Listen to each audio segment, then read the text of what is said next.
Hey Precalculus, I'm coming at you again with another video from section 1.3. This is our second lesson and it's all about rational functions. So those crazy examples where you have variables potentially on the top and on the bottom part of the fraction. Let's get to it. So in our first example, there's multiplication happening here. And there seems to be pretty complex structure happening in both parts of in both of these fractions. So we're going to try to factor as much as we can on both of them. I'm going to start with the top of the left fraction. So the numerator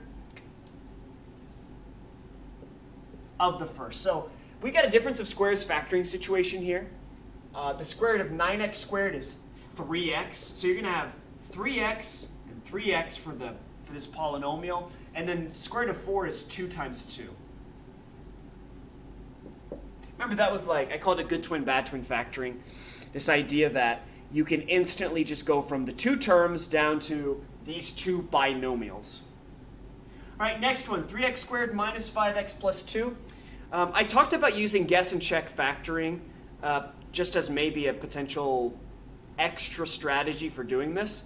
This seems to be a good place to just try that because we got small numbers. They're all prime numbers. So you know that this has to be 3x times x to create 3x squared. You know that because there's a minus followed by a plus that it always has that structure. And the 2 is only going to be 1 and 2 or 2 and 1. So this is where you just guess and check. So if I tried 1 and 2 here, I'm really just concerned with the middle terms if they add up to negative 5x. So 3x times negative 2 is negative 6x. Negative 1 times x is negative 1x. That adds up to negative 7x. So I need to flip these around, right, so that it actually gives us negative 3x minus 2x, which is negative 5x. So we're good here. We've taken care of the left fraction. On the right here, the thing I'm noticing right away is that an x squared can be divided out of all three parts here. So x squared is going to go on the outside of the parentheses. 9x squared minus 6x plus 4 is what remains. And then maybe we should try to factor this trinomial. So off to the side here, we've got 9x squared minus 6x plus 4. We're asking ourselves what multiplies to give us 36, 9 times 4, and adds up to give us negative 6. So I did the guess and check over here. Let's just go back to the regular AC factoring for this particular example.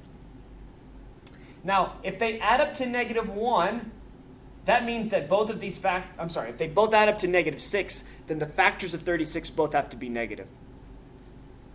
So, it's not piecing together right away what it is, so I'm going to go through the list. These add up to negative 37. They don't work. These add up to negative 20. They don't work. These add up to negative 15. These add up to negative 13. These add up to negative 12. Okay, it looks like it's irreducible. Prime polynomial that can't be factored any further. It is what it is. It's not going to factor further. All right, so we've taken care of these three parts. Last one looks like we've got a greatest common factor of x that can be taken out, leaving us with 27x cubed plus 8. Now, if you notice, 27x cubed and 8 are both perfect cubes. You get 27x cubed by taking 3x times 3x times 3x. You get 8 by taking 2 times 2 times 2. Now, we did an example in class the other day where I think we had to take a perfect cubed plus another perfect cubed and factor it. We used long division, but that long division actually sort of unearthed that formula that I think we may have memorized earlier to factor perfect cubes. That formula is a cubed plus b cubed. So we're viewing 27x cubed as the structure of this number times itself 3 times. B cubed is this number times itself 3 times. That simplifies down to a factored version of a plus b times a squared minus ab plus b squared. Yeah, so if we expand this out, we get the polynomial a cubed plus b cubed. Perfect. So wherever you see an a, put 3x. Wherever you see a b, put 2. So I'm just going to replace it right here. So a, 3x plus b, 2 times 3x times 3x, 3x squared is 9x squared, minus 3x times 2 is minus 6x, and then plus b squared, 2 squared is 4. All right, we've taken care of the bottom. Now what we're going to do is scan to see if fractions can reduce within the same fraction or diagonally. So I instantly saw this diagonal, 3x plus 2 and 3x plus 2. That divided gives me 1 over 1. I also see, 9x squared minus 6x plus 4 on the bottom and top. That's 1 over 1 now. And x squared over x reduces it to x to the 1 power up top. So this x is gone, and this is now a power of 1. 3x minus 2 over 3x minus 2, that goes down to 1 over 1 as well. So it looks like on the bottom of this fraction, you're left with a 1. The top of this fraction, you're left with a 1. The bottom of this fraction is x minus 1, and you've got an x up here. So 1 times x is just x. X minus 1 times 1 is x minus 1. All right, so that's it simplified. 1x over x minus 1.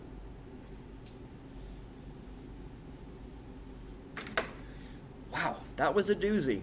Number 35, not so much.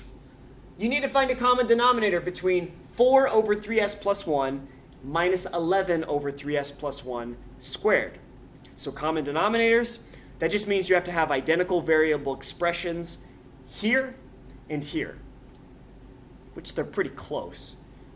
All we need to do is say, take this times itself. But I feel like some students might try to do this. They might try to say, well, if I put a square down here, I just got to put a square up here. Well, that would be like saying, I'm multiplying the bottom of this fraction times 3s plus 1 and the top by 4. Because this would be 4 times 4. Those aren't the same quantities. You need to multiply this by 3s plus 1 to create the extra 1, and then multiply the top by the same thing. So then, the left fraction, I can distribute this 4 to both parts. It's going to be 12s plus 4. And since they now have a common denominator of 3s plus 1 squared, you can just combine the two fractions and put them all over 3s plus 1 to the second power. Yeah, and then take 4 minus 11. That'd be negative 7.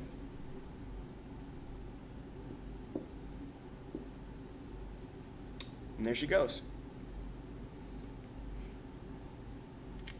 41. There we are. This one escalates things a bit. As you saw with this example, things worked out a lot better by factoring first and not just straight up multiplying across. If we would have multiplied straight across here to here and here to here, we would have had a giant mess on our hands. In kind of a similar way, factoring each denominator here might be the better way to go. So I'm actually going to move you a little bit closer so you can see it better. Don't drop it. Okay, here we are. So this 3x squared minus 4x, that can be reduced down to take out the x. So I'm going to rewrite the first term. Nothing changed. The second term, I've got an x on the outside times 3x minus 4 plus 2 over x. So everybody's got to have the same denominator in order for us to simplify this. So there's elements of each part. I've got a 3x minus 4 here. I've got a 3x minus 4 here. Therefore, I need a 3x minus 4 for the 2 over x. I have an x here, and I have an x here, which means I need to put an x on this 3x minus 4. So bottom line, for my first fraction, I got to multiply the top and bottom by x. On the second fraction,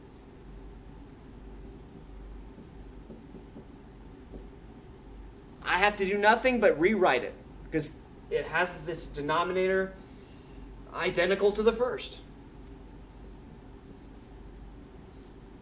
And then this one, I have an x, but I need a 3x minus 4. Which means I multiply this 2 times 3x minus 4 as well.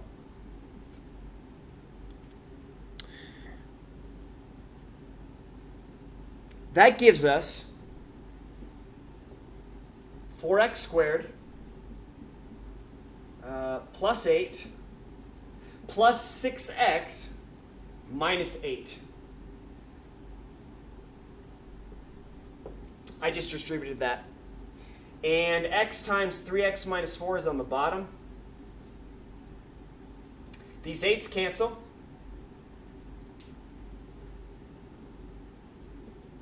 Which gives us 4x squared plus 6x. You can divide out, you can factor out an x term. The reason why that's significant, actually, you can take out more than an x term. You can take out a 2x. Let's take it all out. Yeah. So divide that 2 out. Let's just make sure we did that right. 4x squared plus 6x, check. This x will cancel, and we should be left with 2 times 2x plus 3 over 3x minus 4.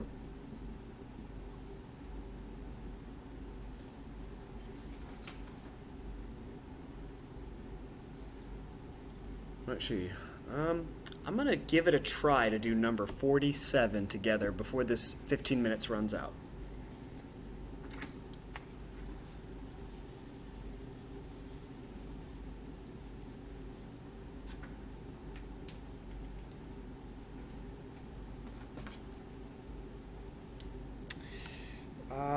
You know what? On second thought, I'll just start a new video.